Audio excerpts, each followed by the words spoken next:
trading social media for being a little more social. Connecting with new friends. Game day, just an Amtrak away.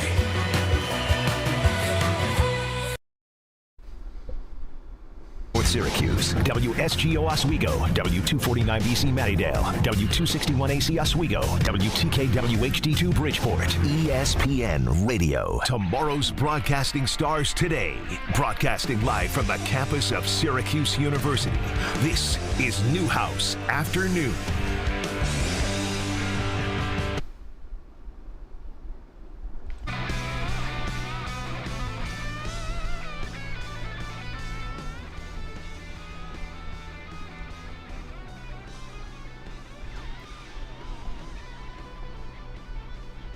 Hey, Jordan.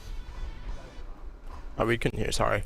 Well, welcome into Newhouse Afternoon on ESPN Radio Syracuse 97.7 and QSportsTalk.com. Griffin Bloomstein alongside Timmy Weiss. We are without our third member, Jasleen Salinas, for the hour, so you'll just have to deal with us too. But it's been a busy weekend in sports, and it's good to be back here for you guys on Newhouse Afternoon. Syracuse football won a big game on the road. A sentence you haven't said in a while for SU. 2 games on the road, a win and a win. 2 New York teams are in the playoffs for baseball. A big-time trade for the Jets. But let's start off, Timmy. How was your extended fall break weekend? My extended fall break weekend was great, Griffin. You know, it's great to have a nice little break from school. Always can be tough when you have a lot of work going on, so 4-day weekend is always appreciated. But luckily, we had a Syracuse football game to watch. NC State on the road, Carter Finley Field, a great environment for a primetime Syracuse football game. And they got the win. Syracuse took down NC State. Yeah, I mean, really, you got to be happy with this win, Griffin. I mean, it's the first ACC road game of the year, first ACC road game under the Fran Brown era, and they got the job done. That's all that matters, get the job done. But my first thoughts of this one also is that there was a lot of problems with that red zone offense, especially when it was the first half. And, I mean, they started the game, first drive, complete 4 third downs, take 7 minutes off the clock, get it all the way down to the NC State 14, and then kick a field goal. The next drive, they get it down to the NC State 19, and then they turn it over on downs. And then the next drive, they get it down to the NC State 8-yard line. A false start penalty knocks them back 5 yards. Kyle McCord gets sacked, and then Jaden O misses a 42-yard field goal. It's a lot of missed opportunities. Yeah, it's a lot of missed opportunities, and I think that's what set up a trend. Fran Brown was aggressive, very aggressive in this one. I mean, you look at that second drive, you go for it on 4th and 5 inside of the red zone. You don't get it. That's points you leave off the board in a close ACC game. You never know which way that could change the turn. Very interesting, Griffin. It's like, is he scared to kick the field goal? I mean, well, we know that they have problems with kicking field goals, but sometimes you just got to take your points. It's very early in the game, but I don't mind the aggressiveness totally. It's something that you want to see, but you just got to be careful with it. Yeah, I mean, when you go 1 for 3 on 4th down, it's not a great stat, but you go 1 for 2 on field goals. They didn't kick a field goal after the second quarter. They only punted once, which means Kyle McCord had a lot of room in this offense to go in and show what he's about. And we've seen through the 4 games before this what he can do. And he's excelled. And this game was no other. I mean, Kyle McCord, he might be having the best SU quarterback season ever. That's not crazy to say at all, by the way. It's not crazy to say. And, like, no shade towards Donovan McNabb or any of the other Syracuse quarterbacks in history. But what we've seen from Kyle McCord numbers-wise is, like, nothing ever. I mean, he's had 300 yards passing in every single game this season. That's absolutely ridiculous. He's also the 3rd most passing yards in the entire nation. That's crazy. I mean, the Syracuse quarterback has the 3rd most passing yards in the entire country right now. And back to that, like, strong environment down at Carter Finley. McCord did not look nervous. He was making seamless throws, just beautiful balls. The deep ball to Omari Hatcher in the end zone, like off his back foot. That's something Garrett Schrader could not do. And Kyle McCord, we know how good he is. The throw to Jackson Meeks in the end zone, when he purposefully placed it towards the ground, away from the defender, a ball where only Meeks could catch it, Anywhere else that ball was thrown, it would have been an incompletion. That's how good Kyle McCord is. Yeah, I mean, he's done a phenomenal job of making passes not just stationary, but on the run. I mean, it's awesome to see that a Syracuse quarterback can get on the run and can create plays. And that's something that's been able to put him ahead of passing yards of possible, like, top 10 quarterbacks like Shedeur Sanders. He's ahead of him in passing yards right now. I mean, it's crazy. When you have a Big Ten quarterback transferring to the ACC, the pressure's not always there. McCord last year went into Notre Dame and beat them on the road. He had a couple bad plays against Michigan, but he almost beat them also. But going against NC State, a team that was really supposed to be towards the top of the ACC in the preseason poll, he did not show any flaws. I mean, this is like no interceptions after a couple rough games where he threw about 5 to 10 almost interceptions. This is what we like to see. I mean, it's interesting you say everyone was circling this game against NC State before the season saying it was a primetime game. This is going to be probably a loss, right? I mean, it's like you looked at the schedule before the season. You said, okay, NC State, Miami, those probably are your two toughest games. I know UNLV ended up being a ranked team, and we obviously lost to Stanford, and now Pitt's a ranked team, and California has had some success this year. So you have some tougher games in there. But before the season, it was NC State's gonna be a tough team. And I mean, you pretty much handled them with ease. Yeah.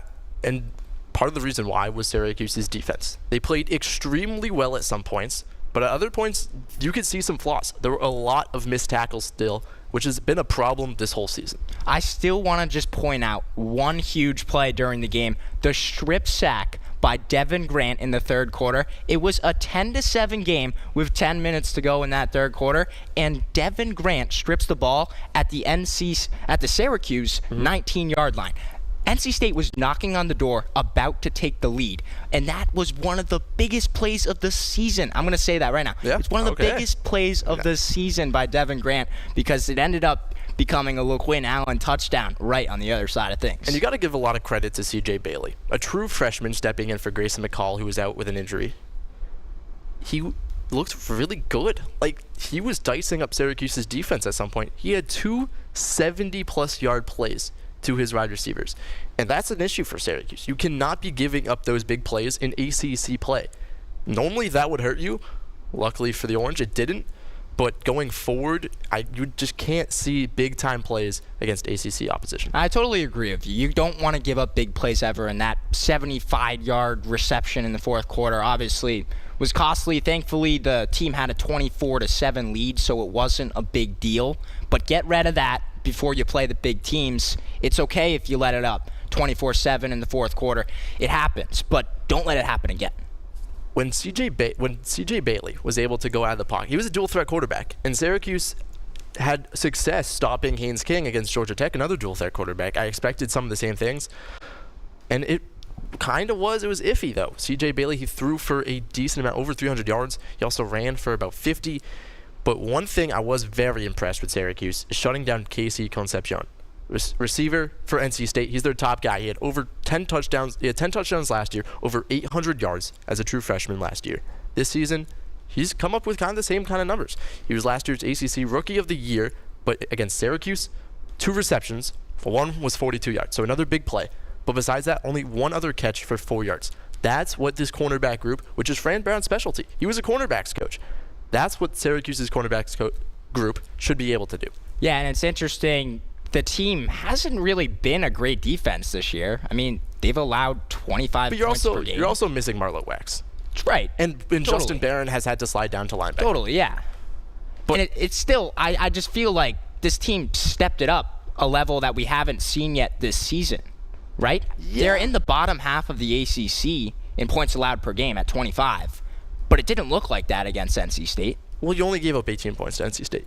17, yeah. 17. But you also were without Tank Wilson, who is now out for the season. You're missing some key guys on the defensive side of the ball, and it's forcing others to step up. Murad White, another freshman, has done a spectacular job at the defensive tackle role. But when it comes down to it, Syracuse, I think, is still going to need to play better with really good competition going forward. I mean, they're definitely going to need to play better. I just think it's really encouraging that they're starting to do it against a team like NC State, who you thought was going to be better. You know, they're not a bad offense by any means. No. The NC State team, they scored over 20 points in every single one of their games except for against number 11 Tennessee when they were held to just 10.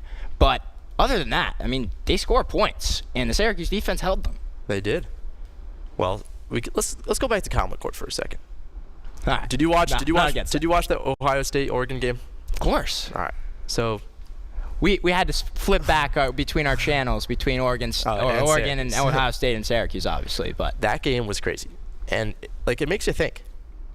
We have to send another bottle of champagne to Ryan Day. Another one. That's just each week is just one more, because when Ohio State lost that game, it's like some of that was on their quarterback, and if they brought Kyle McCord back, who knows? So where would Syracuse be? So another bottle of champagne to Ryan Day. Ryan Day is going to be drunk on the sidelines with all the champagne Griffin Bloomstein's giving him. All right, well, coming after the break, we have round 2 of our DARTY Awards. Stick with us at ESPN 97.7. We'll be right back.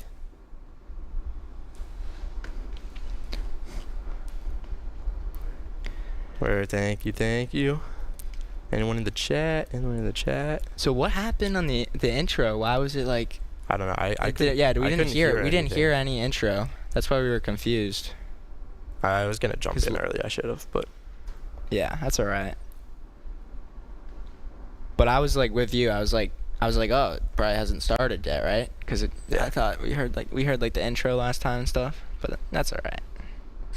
Anyone in the chat? Stream is still live. Yeah, we got one chatter. Nice. Who is it? Oh, yeah, 2. Yeah. What are your thoughts on Syracuse chat of Twitch? How are we doing? Tuesday? I guess we're the only one on break. Everyone's back to work or school. It's true. Although most people probably didn't even have yesterday off, so we're just living free out here.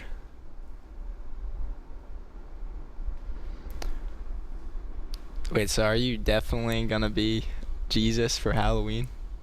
Or is that undecided? I don't know. Well, I still haven't picked my Halloween costume. He hasn't picked it. Okay. Thinking about it. Yeah. It's in the top 3. It's in the top 3. Well, this is the first year I'm actually going to buy a Halloween costume. Ever? What about when you were a kid? You probably had one. Well, my parents probably bought one, but but you picked it probably, right? I don't know. It was just Jaylen Brown or the baseball player. Halloween's just not my favorite thing in the world. I don't. I'm not super into it either, but interesting. All right, when we come back, DARTY Awards. Let's go. I'm excited about this one. We come back at. We're gonna. When do we come back? 14. Okay. Is it how many minute breaks? 4. 4. Okay. All right. Yeah. All right. Yeah, we can extend this one pretty good, probably. Yeah. So we went 11 the last one, 10 or 11, 10:30, something.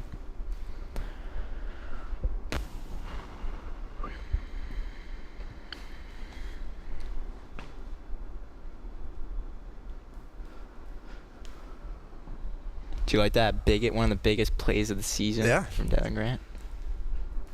That was big. I think that was a big play. I just huge. I'm not nervous about Pitt. We'll touch on that later. Okay. It'll be part of my DARTY Awards somehow. Okay, all right. Put a little spin to the DARTY Awards. Say less. But no, I'm excited for. The bye week kind of stinks. 2 bye weeks in a season's rough, but get through. And it's a Thursday game next week, so it's not like there's a whole 2 weeks. A whole 2 weeks. Yeah, that's true. I know. Thursday game is weird. It is very weird because it competes with Thursday night football. Jordan, when are we back?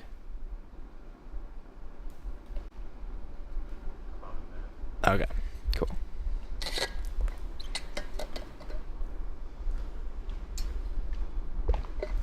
No, yeah.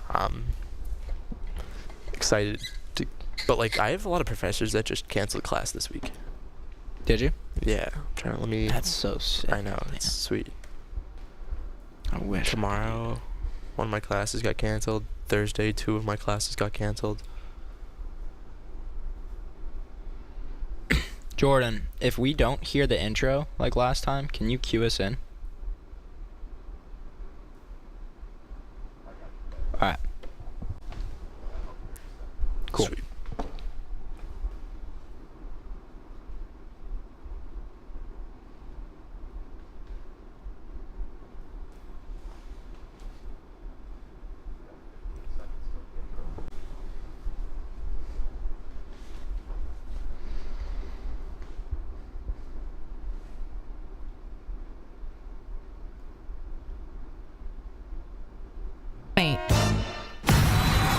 Watch your favorite ESPN Syracuse sports talk shows on QSportsTalk.com. Tomorrow's broadcasting stars today. Broadcasting live from the campus of Syracuse University. This is Newhouse Afternoon.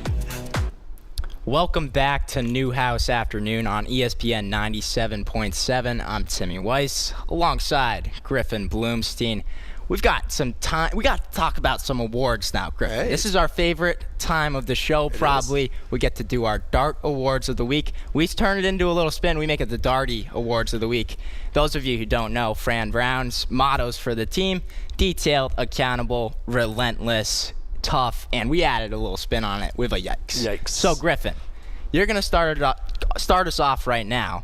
Give us your detailed player of the week. Offensive coordinator. Well, I'm going to put a spin. It's not going to be a player. It's going to be a coach. Interesting. Offensive All right. coordinator Jeff Nixon. I thought he did a really good job going into the NC State game. It's a tough environment, darn it, Carter Finley, but it's also one of your toughest ACC games so far. I thought he brought out all the tools. He showed us a little bit of everything. Dan Villari out of the Wildcat. Flashbacks of Pitt. A lot of Dan Villari in the Wildcat. What was it, like 6 times or something? Yeah, 4 to 6 times. It brought me back to Pitt of last year when he had 154 rushing yards and a touchdown. I thought Jeff Nixon, just shake it up. You haven't seen much of Dan Villari in this offense this year. So I thought change of pace was nice. Was it successful? Not extremely, but it was nice. It was fun to see. He fed LeQuinn Allen the ball. Right, I agree. He fed LeQuinn Allen the ball. He changed it up. He changed things up. He got LeQuinn the ball. He 21 the ball. attempts. 21 attempts. Most of the That's what season. you want to see. We were complaining 2 weeks ago that LeQuinn deserved the ball more, and he gave LeQuinn the ball more. A touchdown from inside the 5, he lowered his shoulder. He showed that power. You give your best playmaker the ball, and LeQuinn Allen is up there with your best playmaker. And then, as the coordinator, he dials in plays. I thought he did a really good job of getting different receivers involved. 7 different pass catchers for Syracuse. He had McCord slinging the ball. He had the run game going. He had Wildcat going.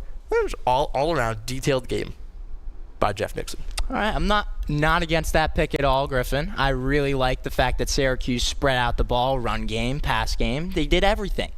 But when I think of a detailed player in this game, I think of Devin Grant. I already talked about it, but 10 minutes to go in the third quarter, this guy gets a strip sack in a 10-7 game with NC State knocking on the door, about to take a 14-10 lead against Syracuse. And what did this lead to? It led to a LeQuinn Allen touchdown on the other end of things. The game completely changed, 17-7 for Syracuse instead of 14-10 for NC State. That is a detailed play, and that's the detailed mentality that Fran Brown talks about. What I like about Devin Grant is he's a bigger defensive back. He's almost has that Justin Barron type size, where he's 6'4", he can play all over the place. And, his first 2 seasons at Buffalo where he transferred from, he was an all-MAC selection last year, first team all-MAC. He had 5 interceptions last year. He's a playmaker on the defensive side of the ball. He's pretty detailed. I would agree with you. All right. Well, now we move to our accountable players of the week. Griffin, my player for accountable is Justin Barron.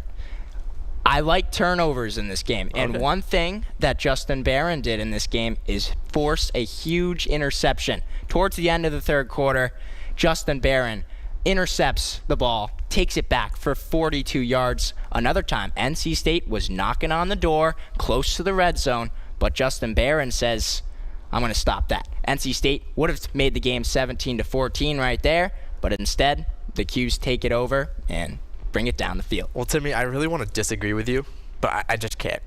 First of all, I also picked Justin Barron. I'm happy Great for Barron. pick. He's a senior who had a very good 2023.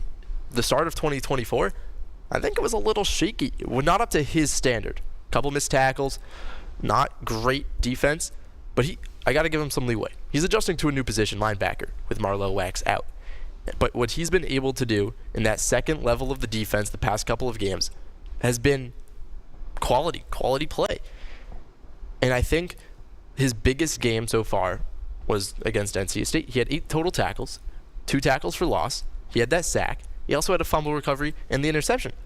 But for a guy whose aspirations are playing on Sundays, like Fran Brown used to say, this performance is a really, really good stepping stone for what Justin Barron needs to do going forward. It was a leader type of game from Justin Barron, and that's what you need from a guy who's going to be accountable on this team. You need guys to step up, make big plays when you really need them, and that's exactly what he did. And the accountable part is bouncing back from a couple of rough performances, knowing that he's that leader without Marlowe Wax in the middle of the defense and making sure the rest of the defense plays well. 17 points allowed, that's good, and it's not all because of him, but it starts with their leader, Justin Barron. Well, I could not agree with you more, Griffin. How about you start us off with your relentless player of the week? Well, I think we have the same guy again, Jackson Meeks. Just talk about... We may have the same guy again. The definition of a dog. 4 weeks in a row with a touchdown. He wasn't even supposed to be the top target for the Orange. He wasn't even supposed to be the top target as a Georgia transfer. It was supposed to be Zeed Haynes. And I hope everything with Zeed is going well. He hasn't been with the team for the past couple of weeks. But 11 catches, over 115 yards, and a touchdown against NC State. That's what Jackson Meeks should be able to do every single week. And he showed that in the past 4 weeks when he's had over 30 receptions, nearly 400 yards, and 4 touchdowns. He's a baller. This guy is dialed in, Griffin, and that's exactly why I also picked Jackson Meeks. He had 11 receptions, 116 yards, and a touchdown. You mentioned it already that he's had a touchdown in 4 straight weeks now, but let me tell you something right now. Give it to me. Jackson Meeks is the leader on this team in receiving yards. More than Pena, more than Gadsden, it's Jackson Meeks. Can you believe that? I wouldn't have said it before the season, but Here we are. Jackson Meeks leads his squad in receiving yards. He's been absolutely killing it. And he's a senior who at Georgia, he didn't get to redshirt at all during Georgia because he saw times as a backup receiver or special teams guy. So he is a true senior, didn't get to redshirt. And for him to actually get the playing time and the momentum of really, really good games back to back to back, I got a feel for him. Like, he's actually coming into his role and excelling. Yeah, at first I thought maybe it's 1 or 2 weeks he's stepping up. It's every single week. He's a big time player in the squad. You need him when you play these good teams. You really need him. And he's allowing guys like Trevor Payne, who excelled in the first 2 games, to fly under the radar. You can't forget about Trevor Payne. You can't forget about Oronde Gadsden because of the way Jackson Meeks is playing. Let's get some numbers for you. He's 3rd in the ACC in catches. Shout out Trevor Payne, who's number 1. Ooh, he's 6th in the ACC in yards with 459. He's tied for 6th in the ACC in touchdowns. And he's 24th in the whole nation in receptions. Those are elite numbers. Absolutely elite. Well, Griffin, that's all awesome stuff. How about we get into our tough player of the week? I'll start us off right now. Go for it. LaQuint Allen is my tough player of the week. I mean, we mentioned it already. Jeff Nixon caught him the ball 21 times. Finally. I mean, I've been waiting to see LaQuint really get involved.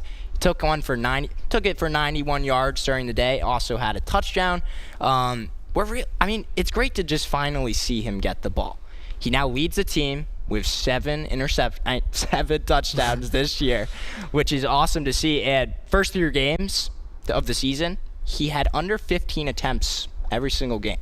So I'm so happy to see that he's finally getting the ball. And it's not just in the run game. He's one of McCord's favorite targets out of the backfield, too, passing. So when LaQuint Allen is a difference maker, Syracuse just goes to a different level. Yeah, I think out of those 7 touchdowns, it's at least 3, it could be 4 receiving touchdowns this season. So he's a big factor when it comes to receiving. All right, my tough player of the week, Oronde Gadsden. If you look at the box score, it's like not the greatest game. 6 receptions, 74 yards. That's pretty good. But pretty good. Yeah. It's not necessarily up to Oronde's standards. But what I saw in him was 3 catches for 28 yards on that first drive. When Syracuse is on the road and they need a spark in that opening drive to get the offense going, Aronde Gadsden was that guy. He was there, yeah. He even battled with an injury. He suffered a shoulder injury in the second quarter, but he came back and was still pretty good in that second half. He was a big blocker in the run game. He caught a couple passes. Now, that's my definition of tough. But I have to shout out one other guy, and that is Brady Dendenberg. He was not taking the field goals yesterday as he was against NC State as he was the past couple of weeks, but he's still doing the kickoffs. And the one kickoff after the LaQuint Allen touchdown, he laid a massive hit on the returner. Now, that not doing the field goals, he kind of got it the motion, but he's still giving that effort on the kickoff unit. Now, that is also tough. So, shout out Brady Dendenberg for that. 2 really tough guys. I mean, I really love Gadsden going out, going into the tent during the game and coming back and still contributing to the team. But not everything was great during that game, Griffin. No. We have to talk about a yikes. You go first. I'll go first. My first yikes of this one was the flags during the game. The first flag I want to bring up was the first quarter in the red zone when you're about to score a touchdown, hopefully for the first time, 3rd and 6, we take a false start penalty. That kills the team right there. McCord gets sacked. Jaden O misses the field goal. That ends up being still a 3-0 game. The next flag I want to bring up, this one really, really ticked me off, Griffin. It was the second quarter, very end of the half. Syracuse gives up a illegal formation penalty. That kills you right there. It was 4th and 2. The half was about to be over, but they give up an illegal formation penalty, which extends the drive. NC State ends up getting a touchdown, and it's all of a sudden a 10-7 game. I'm going to push back a little bit. In the past couple of years under Dino Babers, I feel like the penalties were much, much worse. Fran Brown has brought more discipline to this team than was under Dino Babers. Yes, penalties are still bad, but they're going to happen. Watching the games this season was the first time in a while I have said, wow, calls are going Syracuse's way. That is something I am not used to, but in the past few football games against UNLV, against NC State, I've seen calls go towards Syracuse way, even sometimes more often than against Syracuse. So I agree penalties are bad, but I'm not quite sure they're to the level of what they have been in the past. All I want to say is just that one flag at the end of the second half, 4th and 2, when you're about to get them to kick a field goal, the half's going to be over, it's 10-3, and you give up an illegal formation penalty. That is uncharacteristic of this squad, and I just want to see that completely out the door as you take on these good teams. Okay, for my yikes, I'm changing it up a little bit. I'm not doing a player. I'm not doing a coach. I'm not even talking about last game. When I watched SU versus NC State, I came away with yikes. Pitt fans are in for a rude awakening. Yes, wow. They are 5-0, yes, but Pitt might be the most fraudulent top 25 team I have seen in a while. They have 0 quality wins. Syracuse is on a roll. They just went on the road to NC State and won. Syracuse is about to go next Thursday on the road. 2 road wins in a row. I mean, Make it 3. They could make it 3 right there. They're going into the Steelers Stadium. They're playing in their second NFL stadium of the year. And I think they're going to win. Pitt has played FCS Youngstown State. Not impressive. Kent State. Shout out Julian Edelman, but also not impressive. They beat 2 middle to low tier Big 12 teams in Cincinnati and West Virginia by a combined 5 points. They have 2 mid ACC wins against the 2 of the bottom 3 teams in the conference. I'll push back slightly on you. California is very unlucky to be 0-3 in the ACC. They've had very close games with Miami and FSU, and now Pitt. They should have won the game. They should have kicked the field goal to beat Pitt. But they also should have beat Miami. But they didn't. In the end, they didn't. And they also lost to the worst FSU team in recent history. So I just don't think Pitt stands a chance. Both teams are coming off of bye week. It's a primetime game. Thursday night football, 7:30 on ESPN. It's going to come down to who scores more points between Kyle McCord, a senior with tested primetime and big game experience, and a redshirt freshman, Eli Holstein, who's a transfer from Alabama, did not see the field at all last year. Against Cal last week, he completed just half of his attempts and threw for 2 interceptions. SU's defense is comparable to, if not better than, Cal's defense. I think Syracuse is going to thrive, while Eli Holstein will not. Well, Griffin, I hope you're right. I hope Syracuse football takes down Pitt as much as you're going to say they are. But when we come back, we got some MLB playoffs to talk about. NLCS and ALCS, two New York teams, pretty damn exciting. We'll catch you on ESPN Radio Syracuse in just a bit.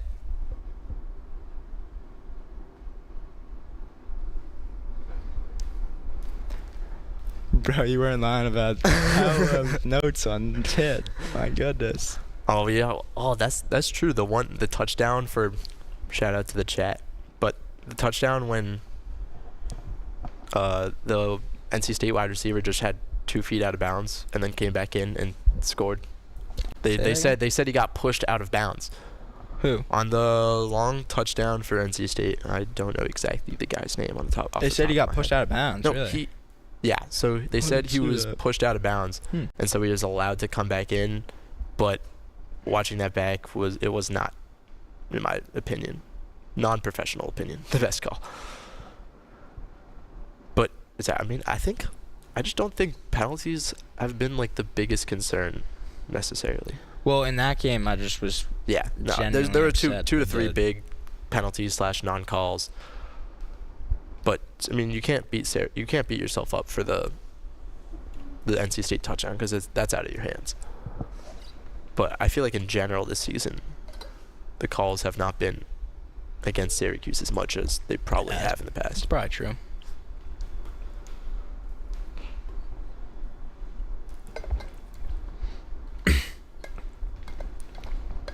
Yeah, I kind of went after Pitt right there. You did, bro. You were like, "Yo, Pitt sucks." They don't stink. I think they're good. No, they're not. They're number 20, team, but I think they're a little fraudulent. I'm not against that take. I'm not against that. Definitely not a bad team, but I don't think they're that good.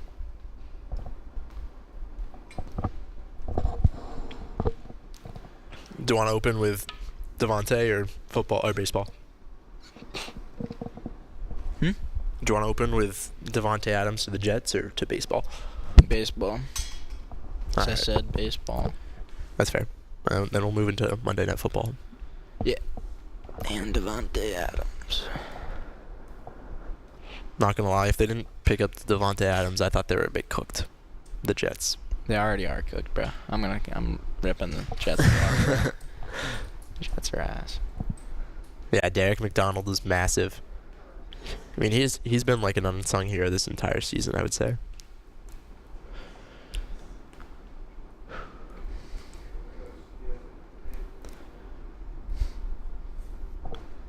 Who do you think will be the X factor against Pitt? Probably McCord. McCord. Let's be real. he was so good against NC State. He's just so comfortable moving outside the pocket, stepping up, throwing the ball. He's a good player, man. He's a good player. Straight up.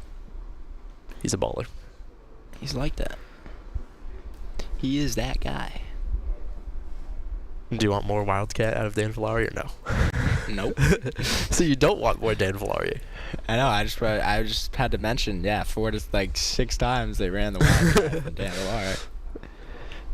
I think it's fun. Like every once in a while, he picked up 4 yards once, and then they threw the ball 2 incompletions, and then they went for it on 4th down and so weird. Did not pick it up. Sounds good.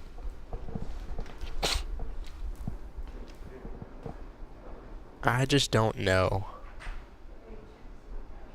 I'm just a little worried that Miami and Clemson are just too good. That Miami and Clemson are too good? Yeah. Yeah, they probably are. I think that's not a crazy take. Don't get too ahead of ourselves, though. We already got ahead of ourselves a week forward. Yeah. Right.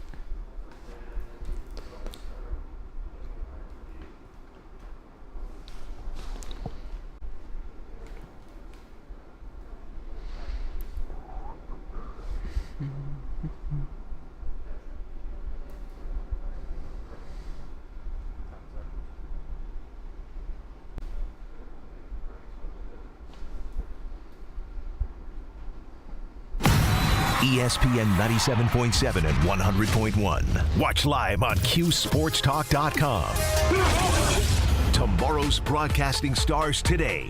Broadcasting live from the campus of Syracuse University. This is Newhouse Afternoon. Well, welcome back into Newhouse Afternoon on 97.7 ESPN Radio Syracuse and QSportsTalk.com. I'm Griffin Bloomstein alongside Timmy Weiss. This hour of Newhouse Afternoon is powered by Drivers Village Cicero. Go to dvoffers.com for more info. Well, it's been a busy couple of days in the MLB. It's already the AL and NLCS. It's kind of hard to believe. But the Mets and the Yankees are still involved, which is a very rare feat for both of those New York teams. It's pretty insane, right? Yeah, I mean this does not happen almost ever. I mean, you never see multiple teams from the same state competing in the final four teams of a playoffs. It's awesome. They faced in the World Series back in 2000. But what's interesting is they've both qualified for the same postseason only 6 times. Only 6 times? Only 6 times. In the same postseason. That's shocking. I know. That's shocking. I mean, especially because the Yankees have been there probably almost every year, it feels like. But I guess the Mets haven't been there that much, is what you're saying.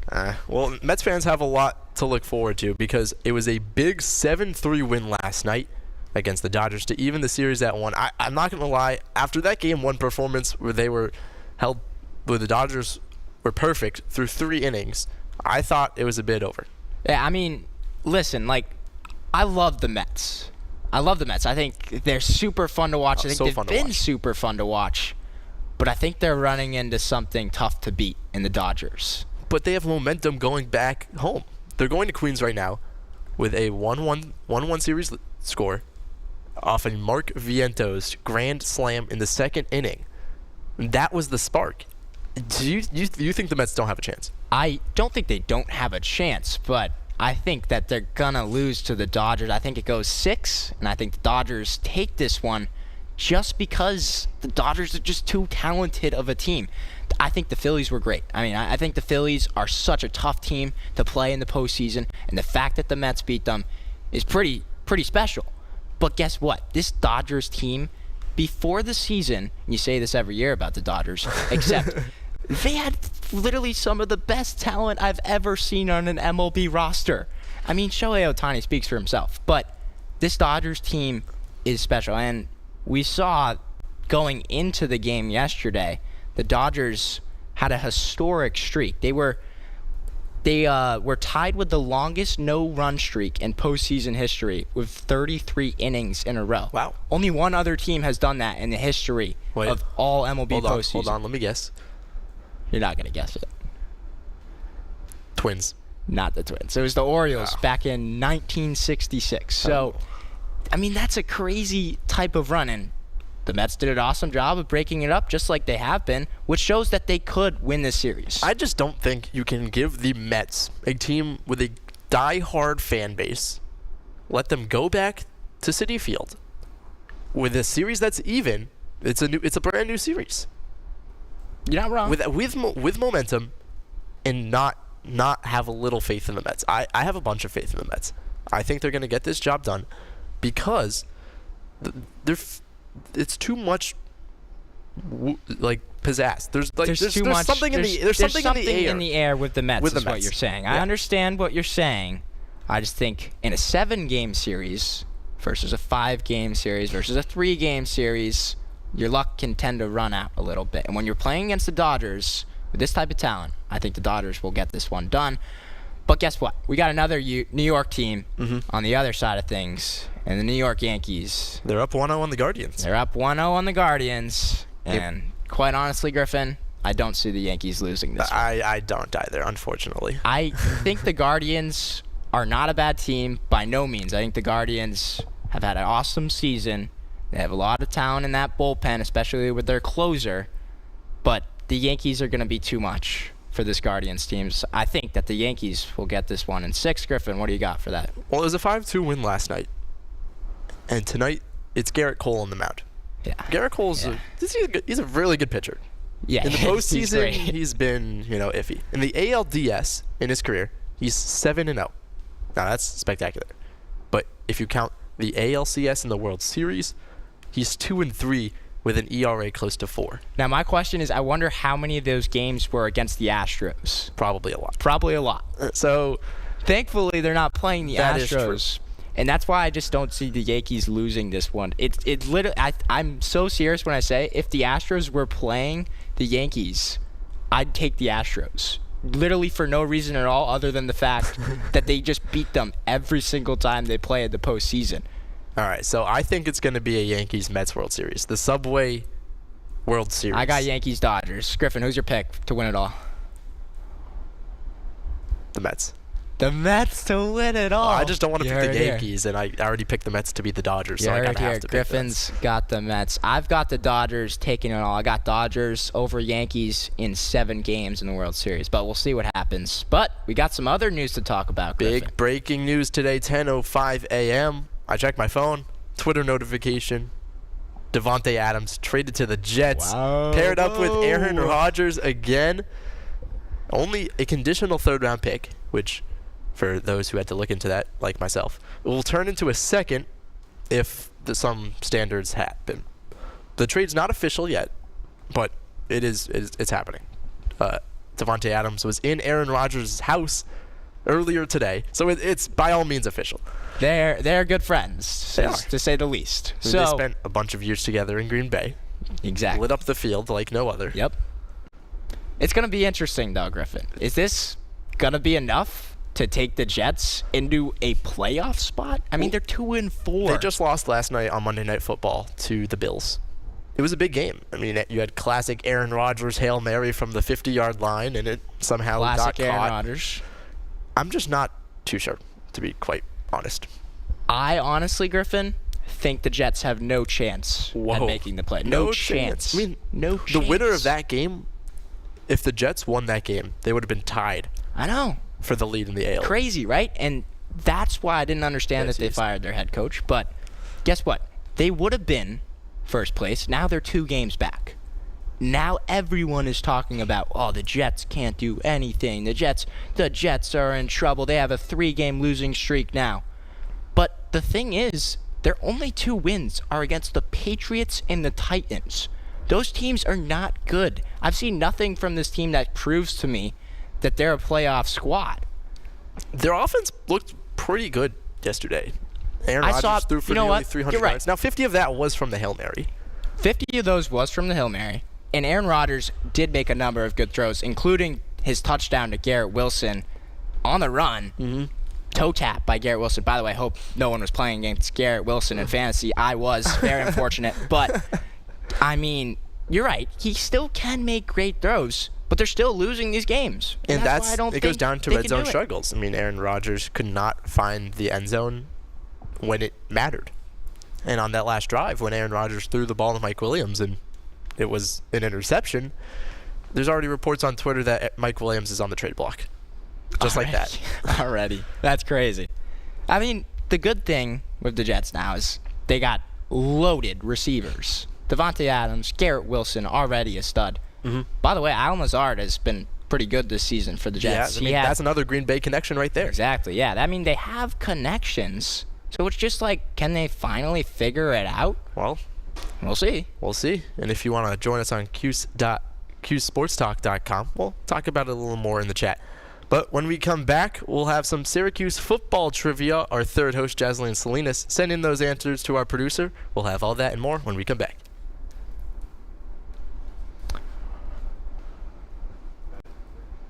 Cool. Perfect. That was a fun segment. I enjoyed talking about Jets.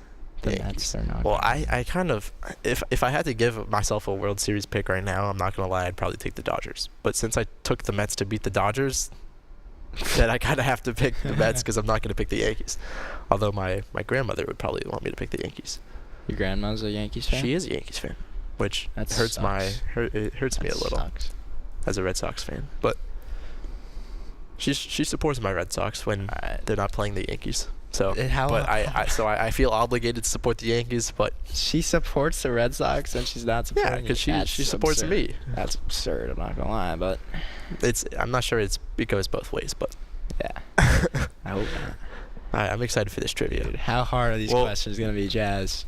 You better not be messing around with us too much. As long as Timmy doesn't cheat this time and look up the answers before. I have no idea what you were talking about. I prepared well, and you lost. That's how it goes. So we'll see what happens here. Yep. Oh my gosh, we have breaking news on the timeline. What happened? Amari Cooper has been traded to Buffalo. No. All right, we got to update all right, people. we'll have to talk about that when we come back. I'll mention that. Amari Cooper This is being why I traded to should Buffalo for probably what? check my phone if we have breaking For news. what? For a 3rd and a 7th, which is crazy because Amari Cooper 2 years ago got traded for just a 7th. A 3rd and a 7th. That helps my fantasy team. I have Amari Cooper. To the Bills. Amari Cooper to the Bills. Wow. Hey, do you want me For a to third do and the breaking news, or do you want to? No, I got it. I'm the hosting, so. All right, fine. Yeah. Any Bills fans in the chat that are excited about Amari Cooper? Shout out my boy Brendan Fulham, huge Bills fan. I don't know if there is. Wow. Two wide receivers get traded the same day. Yeah, wow. 3rd and a Crazy. 7th. The Bills get back a 6th too. 3rd time Crazy, Cooper's crazy, been crazy. traded.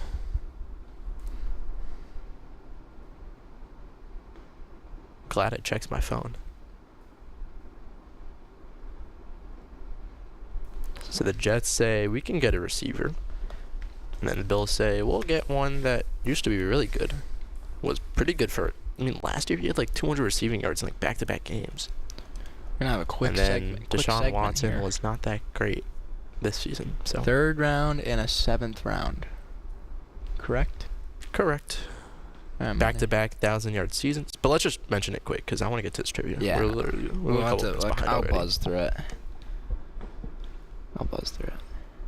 Oh, person in the chat's a Pats fan. Let's go. Shout out Let's go. SU Love Woohoo. that. Who is it? SU Woohoo. Yo, SU. Su, I mean, be Su Love it. Woohoo. I'm sorry Love it. if I'm mispronouncing.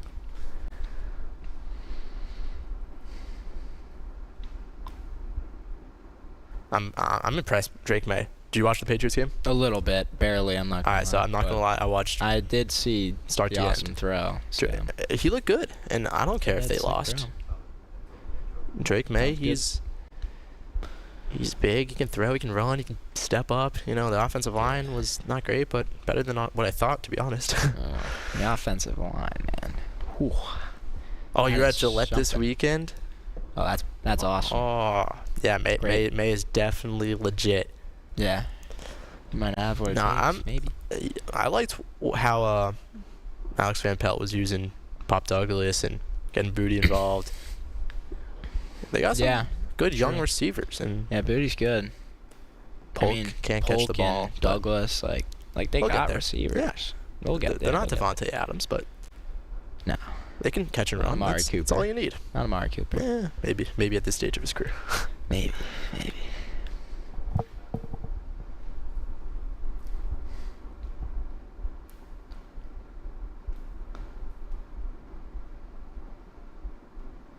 Watch your favorite ESPN Syracuse sports talk shows on QSportsTalk.com. Tomorrow's broadcasting stars today.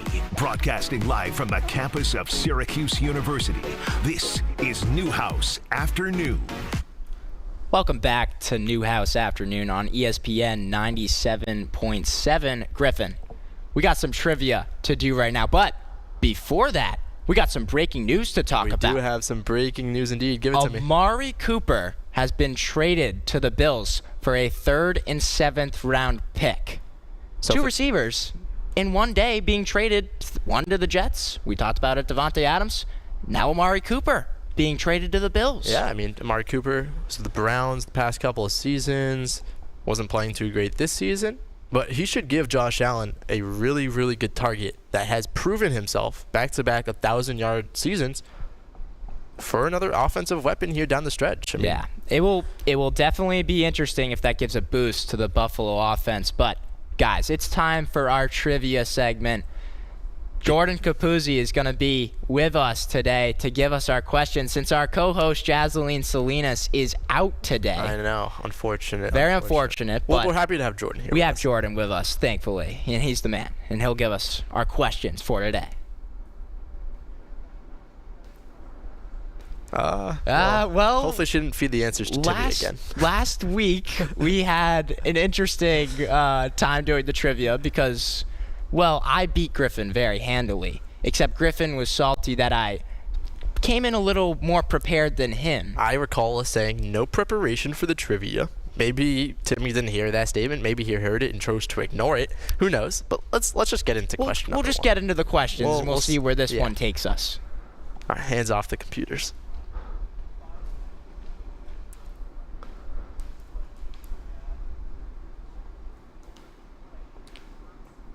Victory. Oh. So we're talking are we talking recent bowl or not recent bowl? Obviously, because it's the first Their one. first bowl in 1960. 1960. Okay. I think all right. You go first. I won't say the same one as you because I don't know, but Michigan.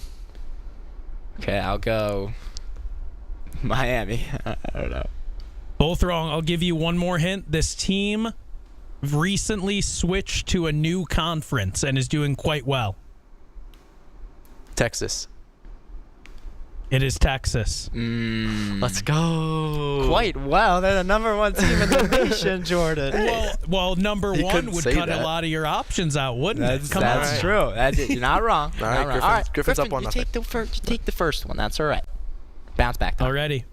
Which Syracuse quarterback led the Orange to 4 consecutive bowl appearances? You first? Me first. I'm not sure Donovan McNabb was here for 4 years. I don't know if I know this one. I'm Although he would. lie. Eric Dungy, no. Ryan Nassib. I'm gonna go Eric Dungy. I don't want to. I'll be honest. I don't know this one. So if it is him, I'll give you the point. So I go and no answer. No, on this one. what? Well, I don't know. Should say someone. Kyle Just McCord. say a name Kyle you've already McCord. heard in the Kyle last McCord. minute. I gave you I gave you 3 possible people. It could be. I don't know who it And is. it's one of those 3. Fellas, it's McNabb. It's McNabb. It's McNabb. I had a feeling. I'm giving no point there. This You is got to this trust bad. your gut, yeah. guys. Yeah. Come on, Timmy. I didn't know it, so I didn't want to steal think- one of his answers. I was giving Let's you go options. closest to the correct answer for this one because All right, it's all a right. big number. What is the total number of receiving yards that the Syracuse offense has this season so far? Closest gets the point. Okay. So how many passing yards does Kyle McCord Yeah. have? All right. Let me do some calculations. Oh yeah. So carry the 4 plus the 1. All right. I'll go first Yeah, here. you go. 2,100. I'm gonna go 2,101. That's crazy. You priced is right at him. It's Yep. 2,191. Let's go. Hey, don't hate the player, hate the game. I had a good guess though. I was gonna go. We're gonna more. stay on a similar path here. The team leader in receiving yards is Jackson Meeks. How many yards does he have on the season so far? I know. You go I know first. this. I number. think I know the it. number. Wait, don't look it up. Check Wait, that. I'm not looking. I'm All not right, looking. you go first. I know the number. 459. It is 459. Yes. All right. We got a tie. Good preparation. I don't know what to do there. By me and you, Griffin. Well, you know, No point. No point. No point. Okay. So it's All right, two- we two won't nothing. count this Two as nothing. history, but it is from a little earlier in the season. Which Syracuse player received an ACC Player of the Week award in the Orange's first game? I know the answer. Yeah, I think I know the answer. All right. 1, 2, 3. Kyle Fadil McCord. Diggs. Fellas, it's Marlo Wax. Oh, Because he got injured halfway through no. and then still got the award. All right. we're doing so bad on this. Hey, It's all right. That's fine. It's fine. We're good. 2 more. It's okay. Two more. He had, 6 tackles, a sack, a forced fumble against Ohio. It only wasn't a played, great like, 2 week across the quarters, ACC. Right. Oh. 2 more. Before the JMA Dome seating renovations, SU's last sellout for football was in October 2022. Who was the opponent? Ooh. That's a good. I think I know the that's a answer. Good question. You think you know the answer? I'm going to go Purdue. Okay, I'm going to go with ACC school. Pittsburgh? I'll give you each one more chance, but it has to be quick. They're not technically an ACC school. Notre Dame. It is Notre Dame. I knew you knew that one. I was like, Well, once you said that's not so random. technically, I kind of had to figure it was Notre Dame. A 41-24 loss to Drew Pine-led Notre Dame. Last one, kind of a trick question. Be ready. What bowl did Syracuse win its first national championship for football in?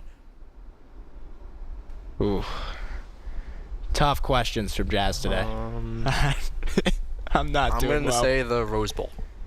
I'll say Rose Bowl as well. Cotton Bowl. I'll say Cotton Bowl. Can't go for the same. I'm going to give it to you. It was the Cotton Bowl, and it was that game against Texas that we started with. That's true. All right. Well, thank you so much for tuning in to Newhouse Afternoon. Griffin Bloomstein and Timmy Weiss. At 3, we got the sports show with Cody Mack. Thanks for listening. Hi, I'm Nick DiCarlo, Sales Director for the